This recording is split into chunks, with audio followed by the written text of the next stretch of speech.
I need to find a way to pop out the multi-stream. Probably right there, maybe. Hopefully that is good for you all. I can't really tell, but we're hopefully that's not too bad. I haven't seen it hit the yellow, but yeah, just doing some prep. It's my game for my play-by-post. Speaking of which, I'm gonna check on that really quick before I actually keep going.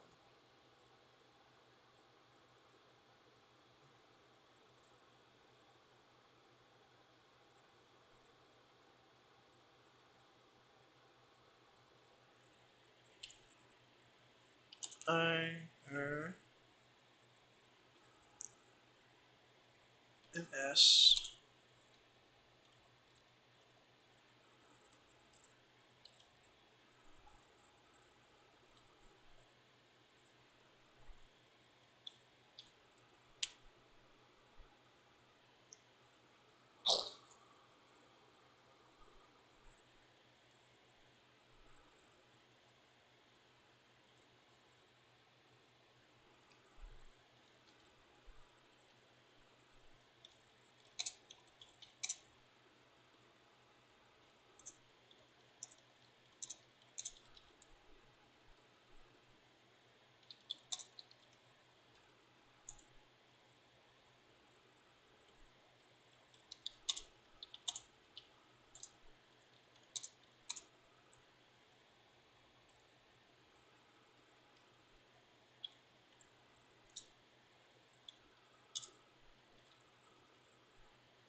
As he looks ravenous with hunger.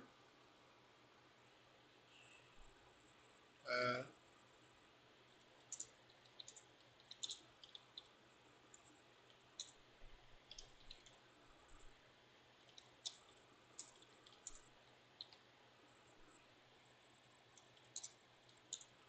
so it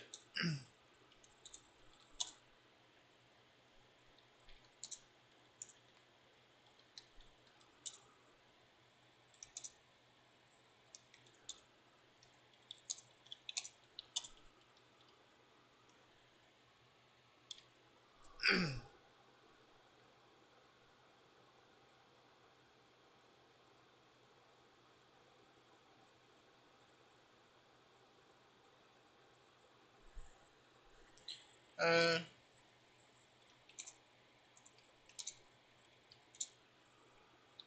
attack.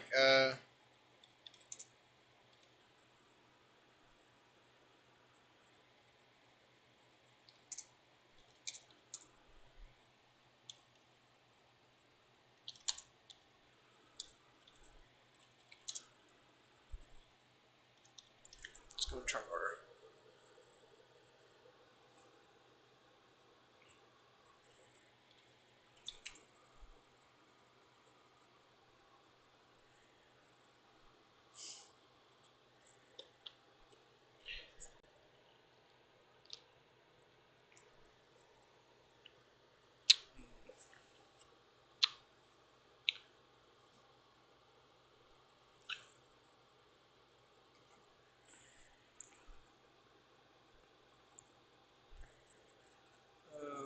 Music.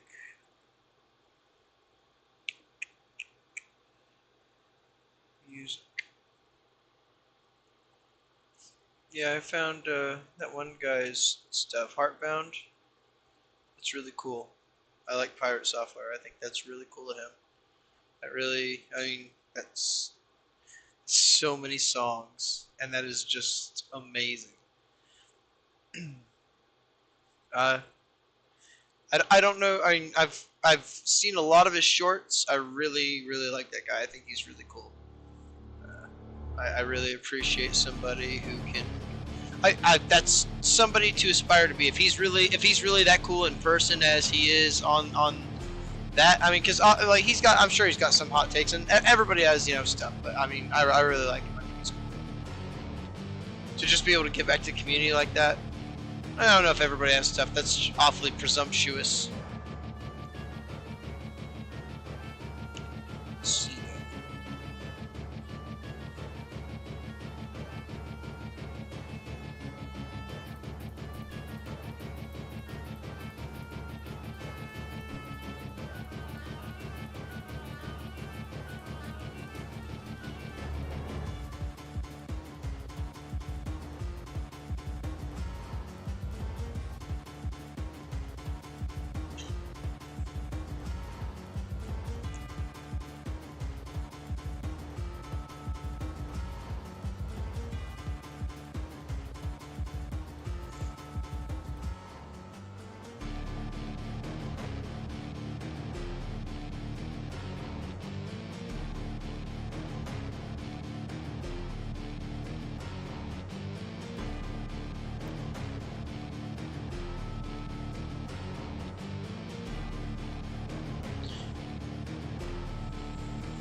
So weird. I know there's probably a better way to do it. I just don't know how.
Oh, that's why.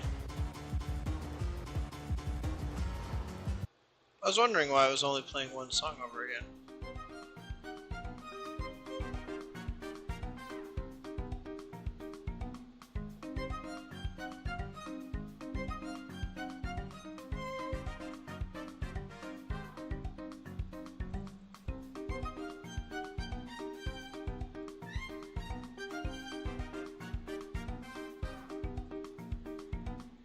Yeah.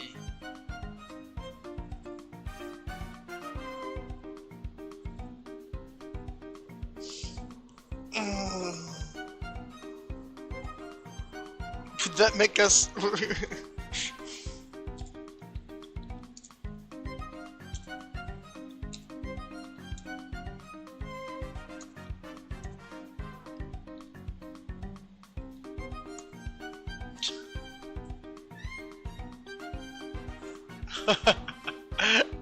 I wonder if it can rule the bazaar.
This is probably just stupid just sitting here watching me OCD over some freaking tables, but God, I want to feng shui this right.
Oh hey, I'm gonna chat.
happened?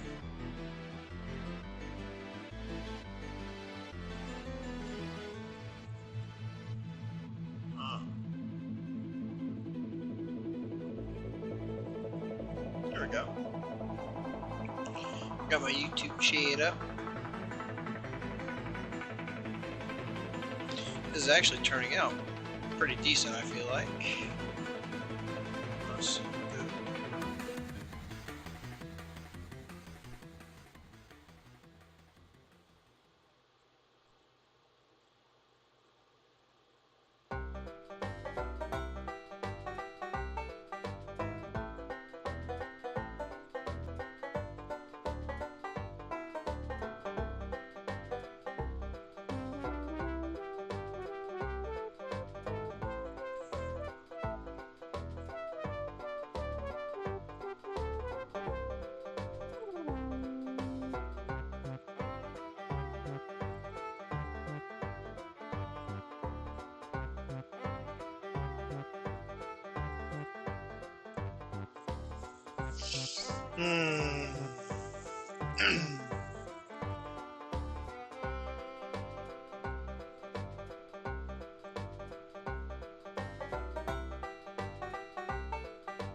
Oh, hey, that's how you do it.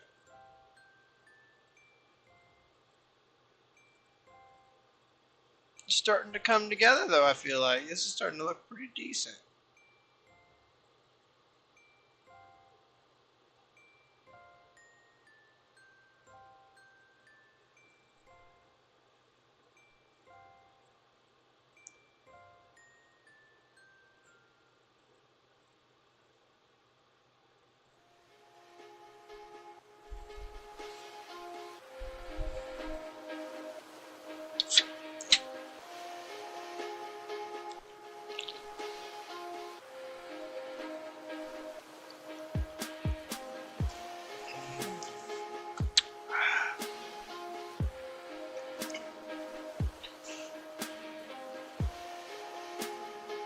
Alright, so, I think I've got everything I can get without actually reading, or rereading all the tavern locations. I think I've got the tap room pretty covered. I could start doing NPCs, but I think I would rather focus on locations first, and then we'll move on to NPCs. Right now I want E2.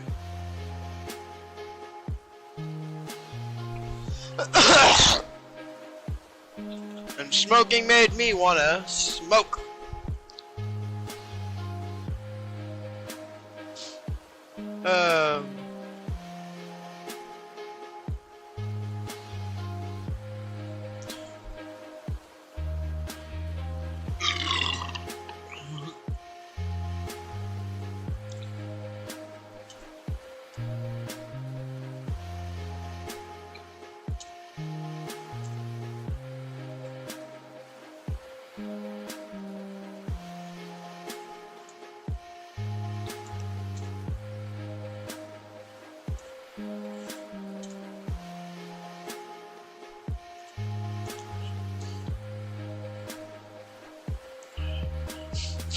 Uh, I,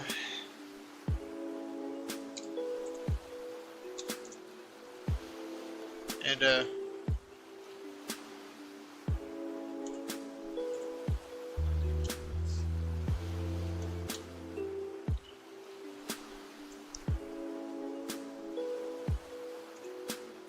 you're good with uh,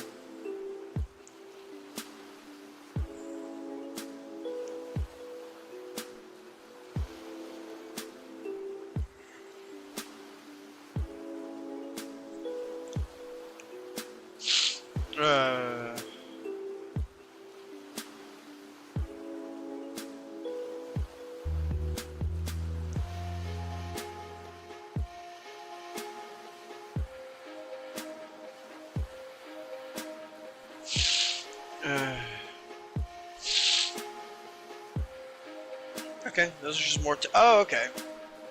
That's simple enough then.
Oh, that's why it looks weird.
Six.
I hope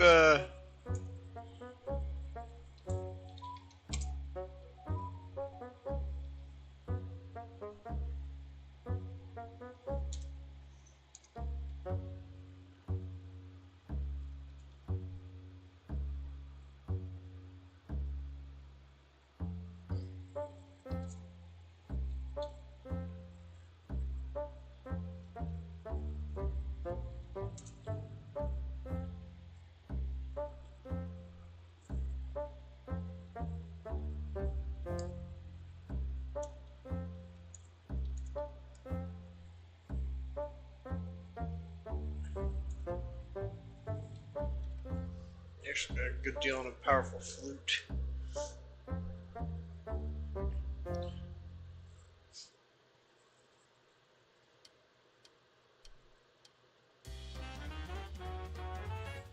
Alright, I'm gonna take a pause from doing my prep for a minute. I feel like I've done pretty good here. I feel like this is a very solid Elven Song Tavern that I made here. So I'm gonna take a quick break. And I think you can watch YouTube videos on YouTube on stream as long as you're re-flavoring it. So the better question is, what we are going to be looking up specifically is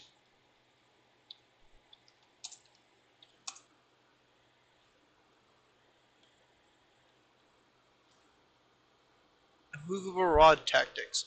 Hopefully we The immovable I rod love is this an guy. uncommon magic item. On one end of the rod is a button that, when pressed, locks the rod into space wherever it is, even if it's just in mid-air. It requires a DC 30 strength check to move it, and it can hold up to 8,000 pounds. But today we've put together a few public service videos to warn dungeon masters of the increasingly chaotic and terrible ways in which the immovable rod is being used in games. We will start first with really the warning like this signs guy's that your players content. may show if they intend to very, very utterly good. abuse Very cool. this item and potentially ruin your life. Let's roll the clip. So since we're all starting at level 5, you can each choose an uncommon magic item to begin the campaign with. I'll take the Ring of Jumping. Ring of Jumping? I'll take the Rope of Climbing. Rope of Climbing? I'll take the Immovable Rod. Why did you say it like that? I'll take the Immovable Rod. Okay. Immovable Rod. Done. How long is it? What? How long is my rod? Does it not say in the item description? No, doesn't say. Okay. How long do you want it to be? Let's say 5 feet, 3 feet, 4 feet. 4 feet it is. I am gonna crush you. What have I done? You may have noticed some of the classic signals already. The immediate request for the rod. The insistence on the rod being longer than it needs to be. The look of mischief and perhaps evil in the player's eyes. And of course, the blatant assertions that the player would use the immovable rod to ruin the dungeon master. This is a good time to note that we do not recommend giving an immovable rod that is longer than 2 feet. This is for reasons that will become clear shortly. Now we will show you a series of videos that demonstrate how the immovable rod can be used to destroy. What are you gonna do with it? It needs to be longer. The dungeon master. We are presenting these in subjective order of severity. We are saving What are what they some doing are to calling these? the orbital strike strategy What are they for doing? the end of our program. DM, viewer discretion. Orbital is advised. strike strategy. Okay, so you're all in the cargo hold of the infamous Tabaxi pirate Milkbeard's old and decaying ship. It appears, though, that they've undocked, and you feel the ship begin to accelerate into high winds. Are we below the waterline? Yeah, you're in the cargo hold in the bottom of the hull. So I'm gonna orient the immovable rod parallel to the direction that the ship is moving, and I'm gonna activate it. Okay, you activate it. Well, I guess that means the ship's interior hull would crash into the rod. The rod can hold up to 8,000 pounds. Oh, well, the ship's more than 8,000 pounds, for sure. So, but now I gotta ask, would an old ship like this withstand up to 8,000 pounds of pressure on a small area without breaking? I guess you're right, no, it wouldn't. Yeah, okay, so the immovable rod pierces through the hull of the ship, and it now begins to take on water, and it seems like it will eventually sink unless the hull is stopped up. Now can I say that I deactivated it right as it pierces the hull so it doesn't get lost at sea and, you know, hurts a turtle or something? Fine, okay, give me a dexterity check, but it's going to be a high DC. That is a nat 20. Are those the dice that I gave you? Yes, they are. Great. Yeah, you are able to save your immovable rod, and the ship is still taking on water. As you saw in this clip, the immovable rod can have unexpected uses that have the ability to completely derail an entire voyage. We do recommend noting the rod's max weight limit of 8,000 pounds and its implications. I'm gonna ask Fiend actually if he had any ideas or plans for the immovable rod.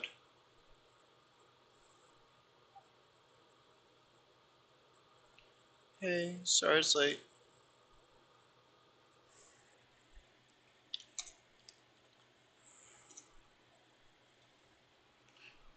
Um,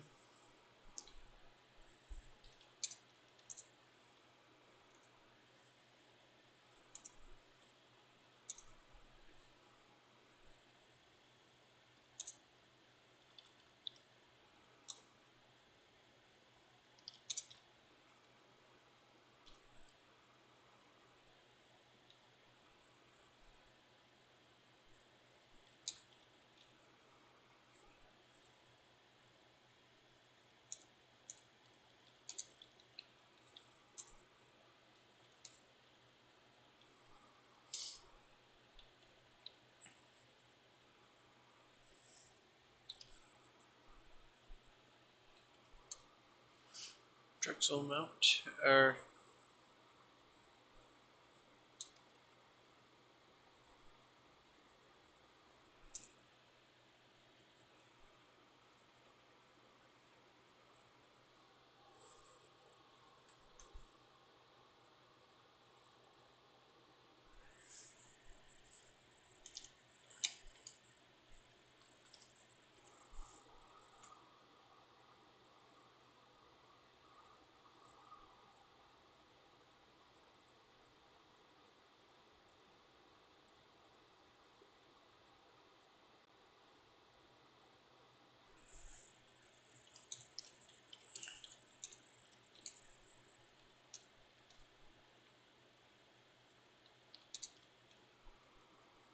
is that why you gave us a movable rod?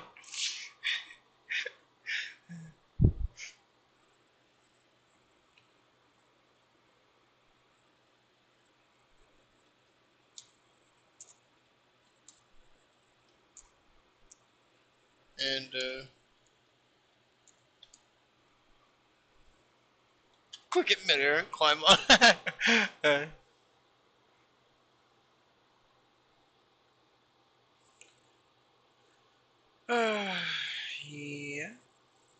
Yeah. For future encounters. Let's go on to the next clip. Now that you swam into the shallows, you can face off against Captain Milkbeard, who says, "Arr, you may have sunken me ship and drowned me crew, but I can do the same to you." And he draws his sword. We're already in initiative, so that makes it your turn. So I want to use my movement to run up behind the cat pirate guy, and I want to use my shove action to push him down on his chest. The shove action. Okay, yeah, give me an opposed athletics check. That's a 23. Okay, that beat his, and since you were behind him, he's going to fall prone onto his chest. You said that we are in some shallow water. Yes, I did say that we were in shallow water. So you would say that he's currently underwater? Yes, I would say so. Great, so I action surge, and I'm gonna plant one end of the immovable rod against his back, and then with my full weight on it, I'm gonna activate the rod on the other end. Dear God almighty. What strength check does he have to beat? Yeah, he needs to succeed on a DC 30 strength check to move the rod. His strength is plus 3. There is no possible way for him to even get close to a 30. Yeah, that's what I thought. So he's just going to drown. Oh my God. Yeah, pretty much. Who are you? I am your worst nightmare. We can generally recommend a few ways to prepare for this. First, you could make your bosses extremely strong, capable of achieving a DC 30 strength check if they needed to. Note that that is a strength check, not an athletics check. Second, you can give important NPCs the power of teleportation or at least telekinesis to press the button on the end of the rod. You can, of course, also have minions press the button to free the enemy. And while some DMs may not have allowed him to fall prone face down, this is why you need to limit the length of the rod, so that if your NPC is prone on their back, they can still reach the button to deactivate it themselves. And of course, while water was used to invoke suffocation rules in this example, any NPC, even on dry land, that is stuck prone and surrounded by player characters is most likely going to die a terrible death. And with that, a quick word from our sponsor.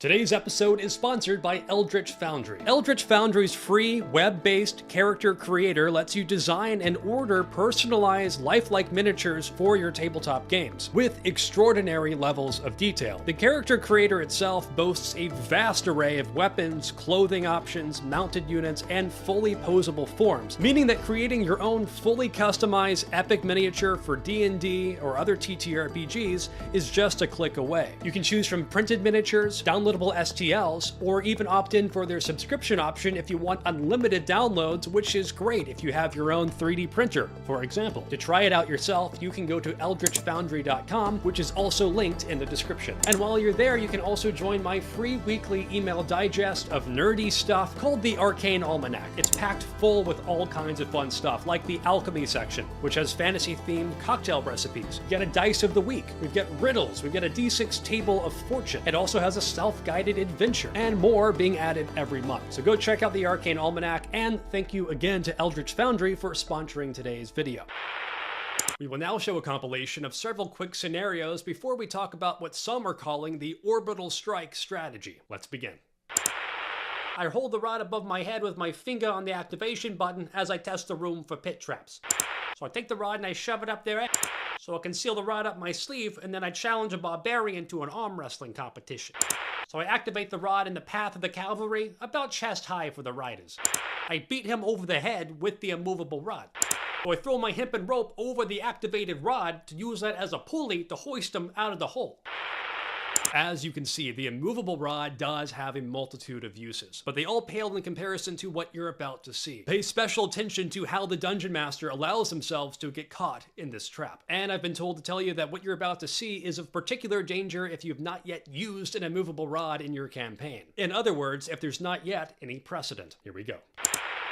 And you feel the ground shake as the Tarrasque crests the horizon. Do you mind if I ask a quick question? Yeah, sure. Would you say that the days in this world are about the same as the length of our days here on Earth? Yes. And would you argue that the planet we're on in the game is about the same size as our planet Earth? Also yes. Okay, great. So listen. In D&D 5th edition, creatures fall at a rate of 500 feet per round. And a round is 6 seconds. And fall damage is 1d6 bludgeoning damage for every 10 feet fallen. You with me so far? And if you say that this planet is a similar size to Earth and that the days are the same length, indicating the same speed of rotation, then the surface of the planet would be traveling at a rate of approximately 1,000 miles per hour, or about 16 miles a minute, or about 1.7 miles every 6 seconds, which again is a round, and that translates to about 9,000 feet per round. And 9,000 feet per round is 18 times faster than the fall speed of 500 feet per round. And if we assume that the max fall speed of 500 feet per round would also represent maximum fall damage of 20d6 bludgeoning damage, then the speed of the planet's rotation would change about 18 times the max fall damage. It just broke everybody at the table. Everybody just... That would make the damage dealt by the planet's rotation to be about 18 times that, so 360 d6. And so, I would like to place myself due east of the Tarrasque on a hill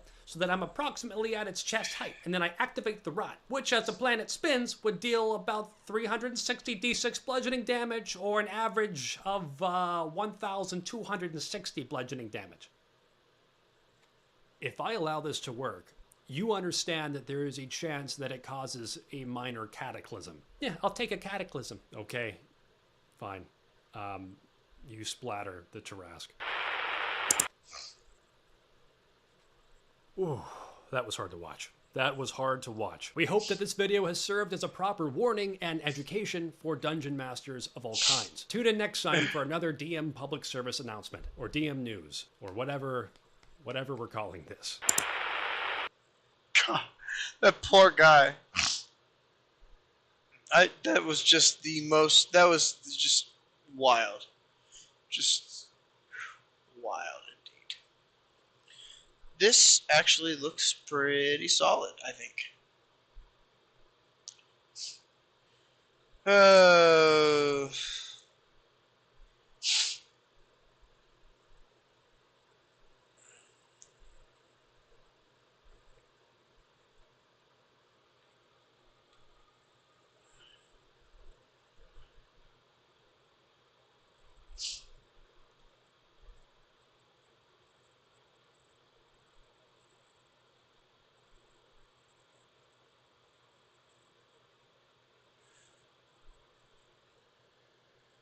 mm.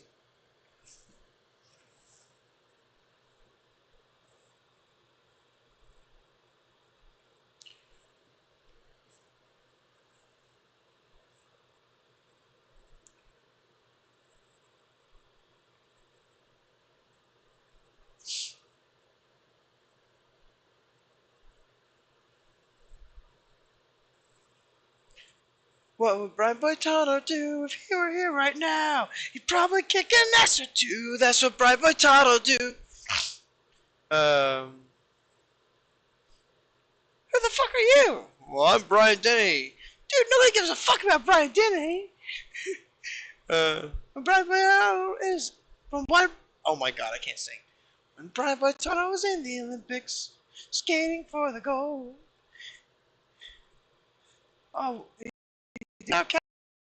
while wearing a blindfold. And when Brian Boitano was in the Olympics. Oh wait, no, when he was in the. I want to listen to it so bad, but I know I'd get in trouble. I'll actually Google it.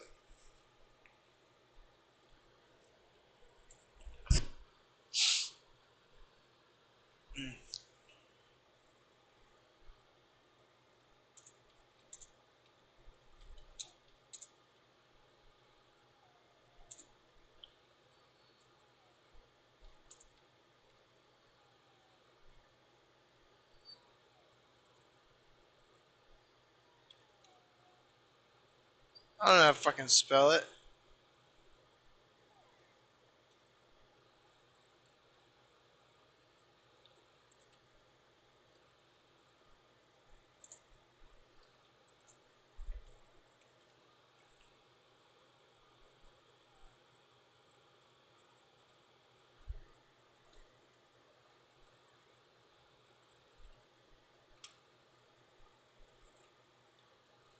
Can you listen to what would Brian Boitano do? Okay. I don't know how to fucking say Boy Tonto. Tonto.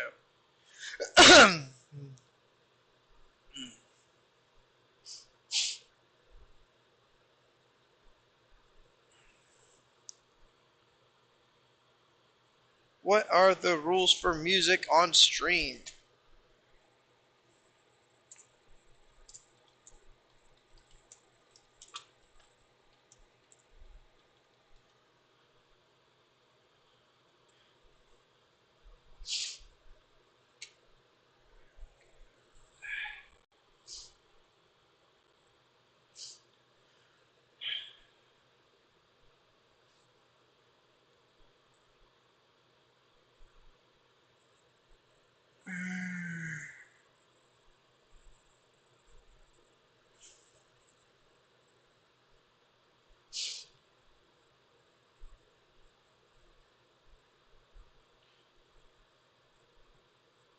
In today's video, we're going to be covering how to avoid copyright strikes for YouTubers and for live streamers. Roll that intro.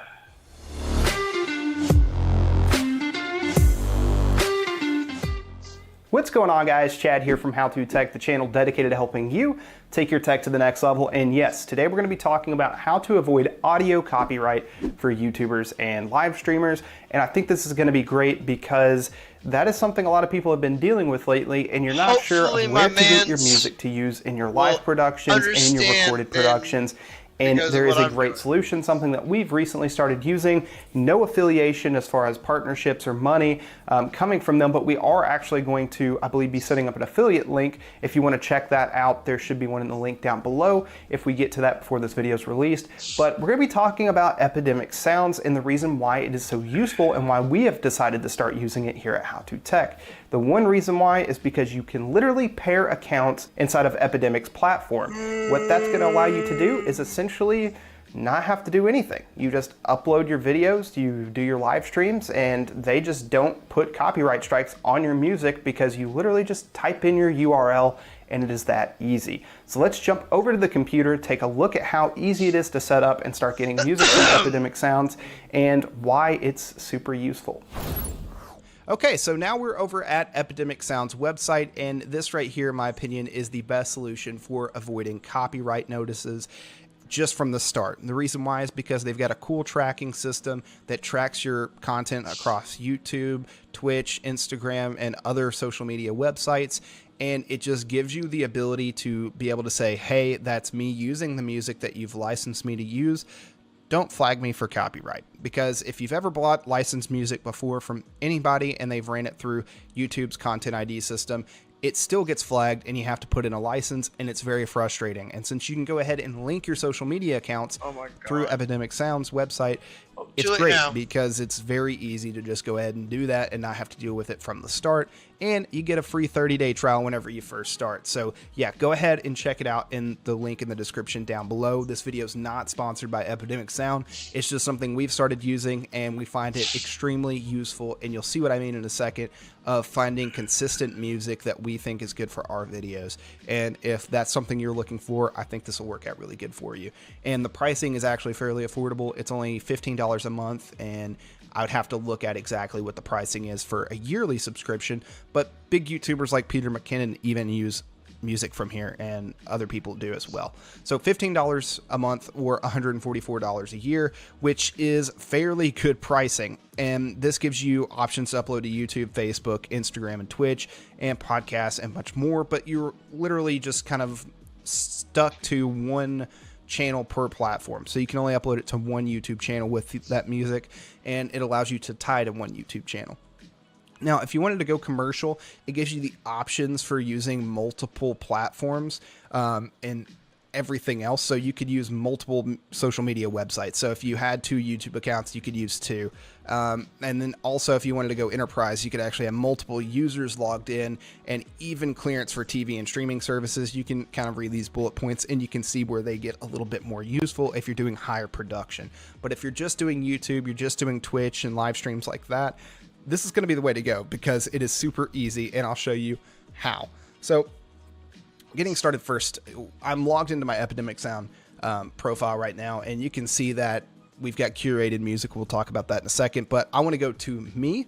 And the reason I want to go to me is because I want to go to my account, because this is where it gets really cool. We can see that I currently have a monthly billing cycle of... Yeah, that's the thing. Is that fucking monthly billing cycle. All that fucking money. All that fucking money. Actually, speaking of which, speaking of money, there's no... Oh, hey, I have a viewer. Hello, viewer. Give me a second. I will actually jump on the chat. Hello. I know a lot of these things. It is very important. I don't know what you're watching us on, but to that being said, hello, viewer. If you could send something in the chat, I would definitely appreciate it. But yeah, we're just working on some maps.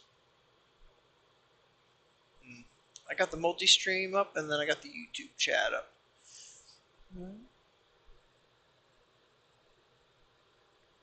Yeah.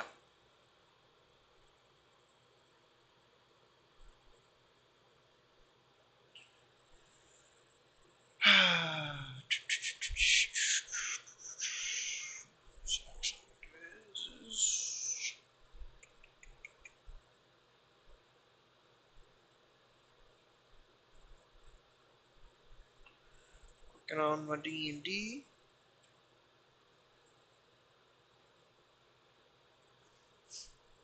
Just trying to set up my maps.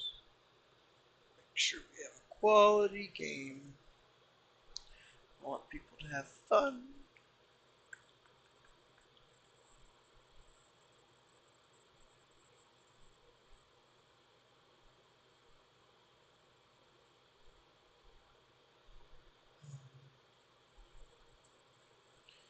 Look for a minute. All back out.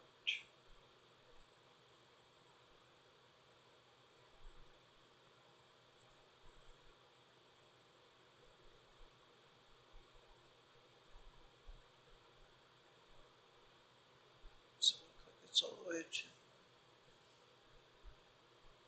Okay, yeah, there's a whole nother room right here.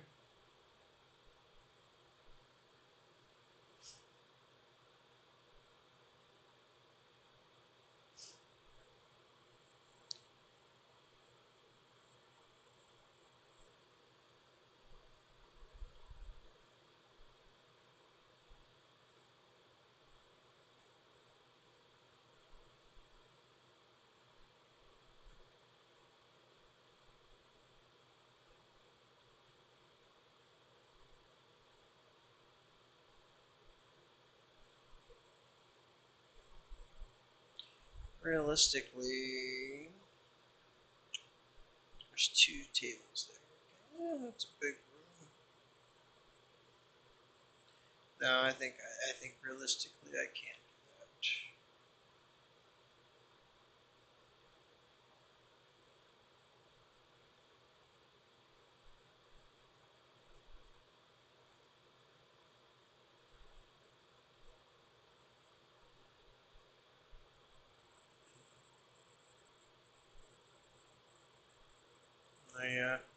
I keep Oh yeah, I keep forgetting everything's so freaking big.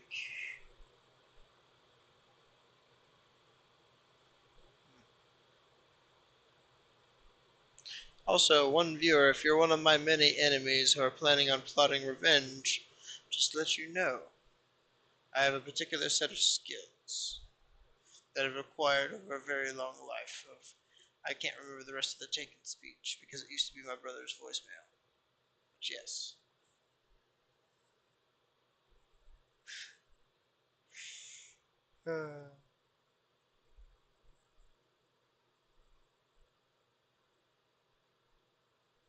Feel free to join the Discord if you want to chat.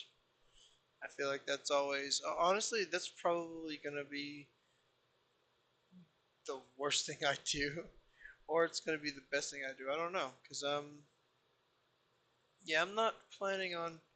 This is just gonna be like a social thing for me. Honestly, this is gonna be me meeting people, hopefully potential clients for D&D, and yeah, I mean realistically, I'm not one for having a bunch of people sit around and watch me. I'm not very cool with that necessarily. Actually, I am. Otherwise, I wouldn't be doing it now, would I? I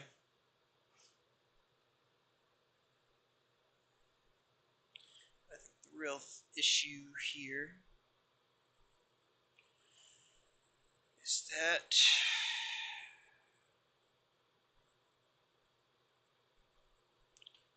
I'm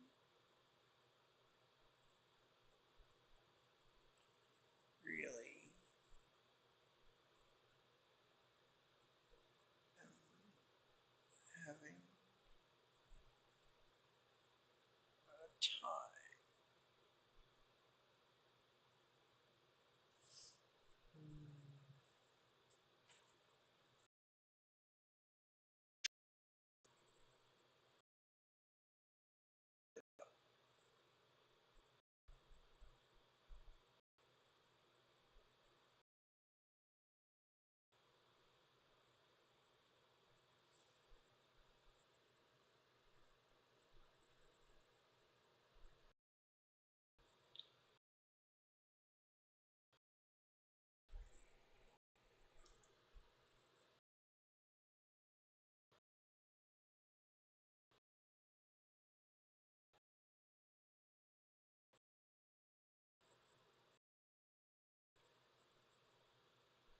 I think it'd be better. It would be just smarter just to keep using the same let's do a pretzel, but man, I could listen to like this. These copyright is kind of bogus. It's real bull. I understand why. It's just frustrating because it feels like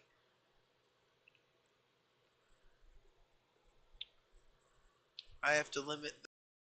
I just want to listen to Let's right now, but I can't.